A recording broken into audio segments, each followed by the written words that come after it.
Welcome everyone, my name is Josh, and this is Get Bricked. Today I'm excited because we're jumping into a DC set from the new movie, The Batman. Now this is going to be set 76181, Batmobile, the Penguin Chase. Now a couple weeks ago we did a review on the Penguin Pursuit set, so unfortunately on this one we don't get a duck boat. Sad news, I know. But this one is based on a 60s era Charger, and I'm super excited to see how this one comes together and check out some of the new features for the Batmobile. So let's just dive right on in.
And here we have the completed Batmobile from the Batman.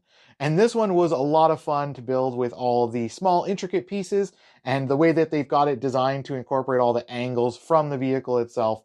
And I do love the blue jets of flame coming off at various spots and different angles on there. So that's a great look to the overall vehicle itself. And we also do get Batman here. He does come with an extra headpiece, so you can actually have him set up with multiple heads. And he's also got about 4 prints between them, 6 if you want to count without the cowling on. And then we also get the Penguin with a couple of weapons, and he does have an alternate print as well. Unfortunately, though, we don't get any vehicle for the Penguin. Now, again, I haven't seen the movie, so I don't know if he has a vehicle at this point in the movie, but that would have been a great addition. But I do like the way that this vehicle came together, and I'm glad that they didn't have to sacrifice on that to have another vehicle included in this set. So taking a closer look at the Batmobile, you'll notice it's got a lot of detailing, and I like the way that they put it on a bit of an angle by offsetting the back wheels a little bit to give it a bit of an angle there. And I love the way that they have this one built up with the engine at the back. A lot of detail in there, and you got the blue flame jet kind of coming off the back there as well. And then if we move it around to the front, you can see it's got a bit of the gray framework in there. And then we also get a couple of missile launchers there in the front as well. So if we take a moment to just shoot those off, you'll see that they do move very quickly when they fire off. And these ones are a lot of fun to fire, but be careful that you don't lose any. But let's take a closer look and get into some of the better details of this set. So to kick things off, we're going to take a look at Batman. Now, this one is really good with the print being applied to the front and back of the torso. A lot of line work and a lot of details on the utility belt. And then we get the print extending onto the front of the legs as well. And then with Batman, of course, you do get his cowling as well as the cape. Now, it looks like they just give him the standard ones this time. And then we also get a couple of Batman's, favorite accessory, the Batarang. Now, with this one, though, we do get multiple prints for the headpiece.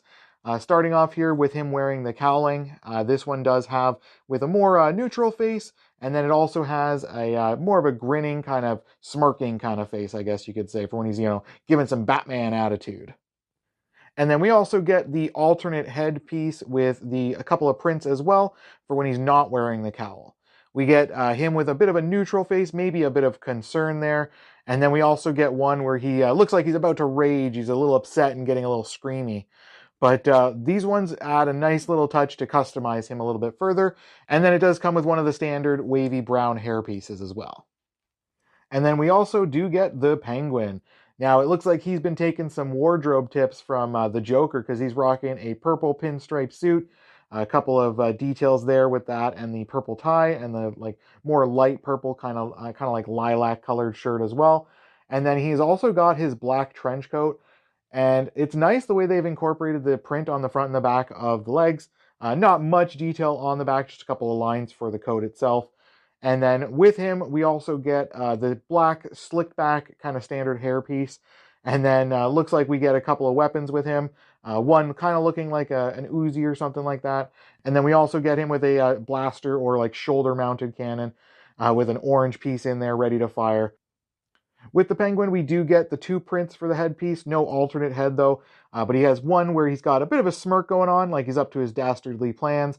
And then we get one where he's a little bit upset, maybe like he's raging at Batman because he foiled one of his plans. And finally, we get to the Batmobile. Now, this one is a really nicely detailed build, using up pretty much all of the pieces from this build. And I love the way that the vehicle looks overall. And for this small amount of pieces, getting as much detailing as we did, I'm sure a larger version of the Batmobile would probably make it look that much closer to the one from the movie. But this one is still nicely detailed for the amount of pieces you do get with it. And I love the way that this one has incorporated the look of the Charger to give it some extra lines and curves that you can focus on. Now, if we move it into the hood here and into the front of the vehicle, this one does have a nice look to it with the way that they've included the gray pieces in there, kind of making it look like the bumper and is all like welded to the frame, maybe added some additional supports there to support the pushing that I'm sure the vehicle has to do, and especially if it's going to be going crashing through stuff, as I'm sure it does. I haven't even seen the movie and I know that's what it does. But this one looks really nice with the jets kind of shooting off to the side there as well. And I love the way that they've included the shooter in the front as well with those two missiles you can launch. Now, if we take the top off, we can take a look at the interior of the vehicle as well. And unfortunately, because I don't apply stickers to most of my builds, I like to see what it looks like without any of the stickers on it. This one does lose a little bit of detailing there in the cockpit because we don't have the extra gauges and switches and stuff like that in the panels and all that. But overall, it's a nice small little minimalist kind of design to make it so you can kind of fit him in there. And I love the fact that they at least made it a two-seater as well. A lot of the times you'd see these vehicles become a one-seater just to save on space. Now, if we move to the back of the vehicle, again, this is where the engine is mounted. And I love the design of this one with the exposed engine at the back there. A couple of pipes in that just to kind of give it, maybe some exhaust and more of like a customized look to it. And I love the way that they've included the piping in there. And it doesn't quite match the look of the one from the movie, but it does still have a nice look to it with the way they've included all the pieces in there. And I mean, there's only so much space, so you can only make it so accurate. But I love that we get the twin exhaust at least coming out in the front of the engine there.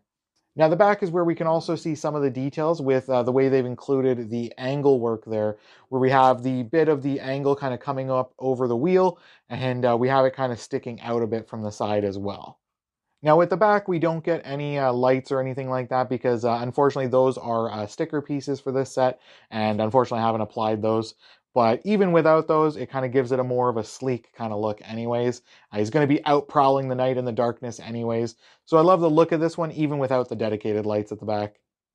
Now, the interesting and kind of odd thing about this one with the wheels is instead of just going with like a standard round piece or something like that, they've gone with this piece where it's got a one flat edge, kind of like a capital D. And it's an interesting choice that they made there. I don't know if that maybe ties into the movie at all, but it was an interesting thing when I saw that on the build. Maybe that's in the movie. Maybe someone can leave that in the comments down below why that happened. Now, overall, this build was a lot of fun, and as you can see, there's different angles worked in there. A couple of triangle pieces in the side paneling. We have the angled, kind of curved pieces in there as well, trying to incorporate more of a curved look to it and give it more of that feature to it. And I love the just overall look and design of this one. Now, I know it's not 100% movie accurate, but with the amount of pieces and the scale that they're working with, this is a really nice representation of the Batmobile. So I am happy that I got this one to add it to my Batmobile collection. That makes two now. We got the Batboat and we got the Batmobile. So let me know what was your favorite part of this set, or are there any other sets I should be reviewing, or any other Batmobiles I should be on the lookout for? Make sure you leave that in the comments down below, and make sure you guys like this video if you like this Batmobile, and make sure you subscribe, and hey, get the bell on if you want to stay up to date with all of our new videos coming out. Now, before you guys go and jump in your Batmobile, just be sure to tell everyone that you just got bricked.